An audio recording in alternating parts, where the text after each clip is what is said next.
What's up guys, welcome back to our YouTube channel Xman Co.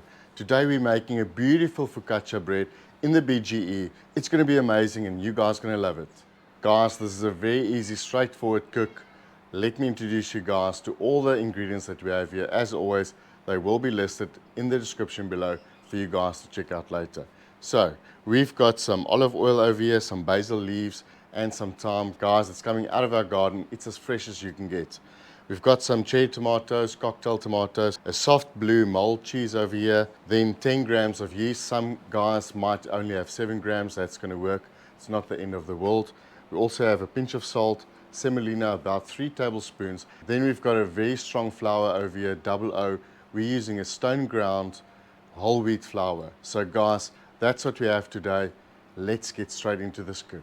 The reason we use a double O flour, strong flour, is because the gluten content is quite lower. Now guys, that's why the Italians, when they do pizza or pasta, they want a proper low gluten content flour, and that's what we're using today. We're going with whole wheat. You don't have to do that. You can go straight strong flour, but whole wheat for us really gives that extra little bit of a twist, and it's quite amazing. We're going to use 325 ml of lukewarm water. Warm tap water will be perfect for what we're doing here. We're going to add our 10 grams of our yeast. In with a spoon, we're just going to mix it. You don't want to agitate it. Just mix it a little bit around. The hot water will do the rest. We let the water and the yeast mixture rest for about 5 minutes. Sometimes we close it a little bit and let it rest for even longer, just so that all of that bubbling can happen. At this stage, we're going to add it to our 500 grams of flour. So you just want to make a little bit of a puddle there. Add some of that, there you go, and just slowly mix it in. At this stage we're going to use a spatula. You can use a spoon if you want to.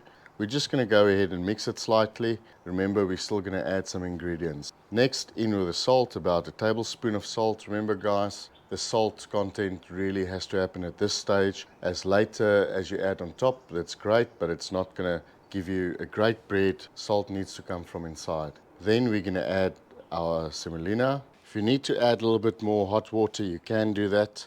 It's always trial and error at this stage. And at this stage, we can mix it to the final product. We're going to use the spatula for as long as we can, and then we're going to move over to our hands. When we move over to your hands, you need to add some flour, as it's going to stick to your hands, and it is a bit of a messy situation. At this stage, you just want to knead it for about 10 minutes. Remember, we want a fluffy dough. We really want the pockets to swell and make those air pockets without getting them to escape. And just look at that beautiful ball. This is what the dough ball should look like. It's not sticky really, but it's nicely firm and nicely folded. Remember guys, we want to make sure that that air pockets that it creates doesn't escape, and therefore we knead it for about 10 minutes. At this stage, we're going to add a little bit of olive oil down at the bottom, where we're going to store it for the next hour and a half, and you could prove it for 24 hours if you want to. We're just going to go with an hour and a half, 2 hours max. A little bit on top. At this stage, you can use a wet towel, hot wet towel, cling wrap it, whatever works for you. Nice warm area in your house. We're just going to put a lid on it. It's going to work perfect. See you guys in a bit. We've proofed this dough for an hour and a half. Now on to the next step. Very easy. We're going to proof it once more, but in this case, we're going to get everything ready, make sure it's nice and ready for the BGE, give it another hour, and then straight to the fire. So the next step is very straightforward guys. We're just going to add some oil to the base of our pan that we're going to use. You don't have to do too much oil, just mix it in there a little bit. And this is basically just going to make sure that it doesn't stick to the pan. As you guys can see there, it's risen quite well. It's about 2.5 times the size that it was initially. So gently, we're just going to roll that out onto our pan. And then at this stage, guys, you don't want to overwork it, because remember, we've got all those nice, beautiful pockets of air inside the dough. We want to make sure that doesn't escape. There you go. So we're just going to do that. Maybe pull it a little bit, shape it into the pan that we have in front of us. If you need to pull it slightly, there's no issue with that. Try and keep the dough the same thickness all over.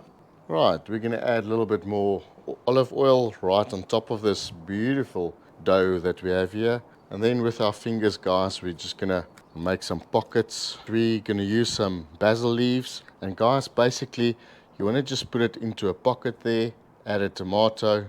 So you can decide how many of them you want to do across your bread. So one of the reasons we use the leaf and then add the tomatoes to make sure that the tomato doesn't make the bread soggy. So we keep all the moisture inside of the leaf, and also the leaf really adds so much flavor to this beautiful dish. Guys, that looks tremendous. This looks so yummy at this stage just because of the presentation.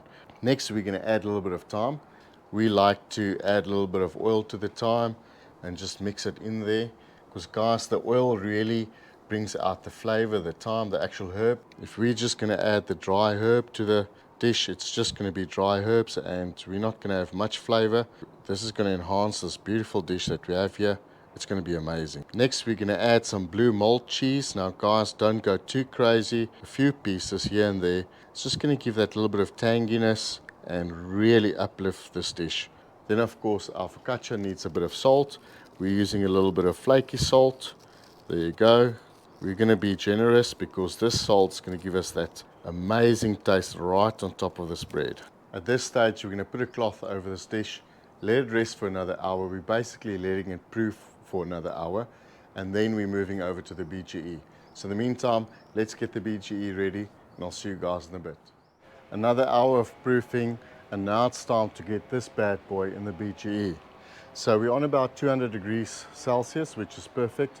About 30 to 35 minutes will work perfect for this dish. Have a look at that, guys. It looks absolutely divine. In with the dish.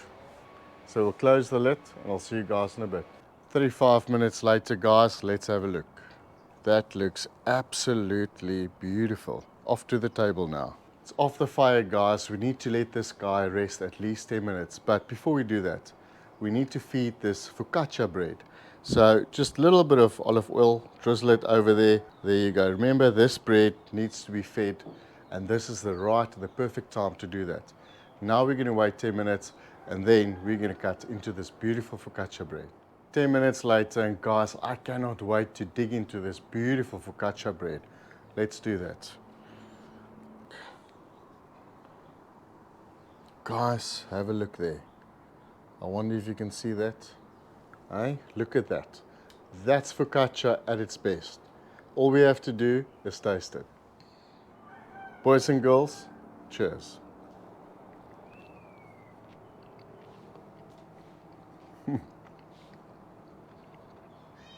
Wow.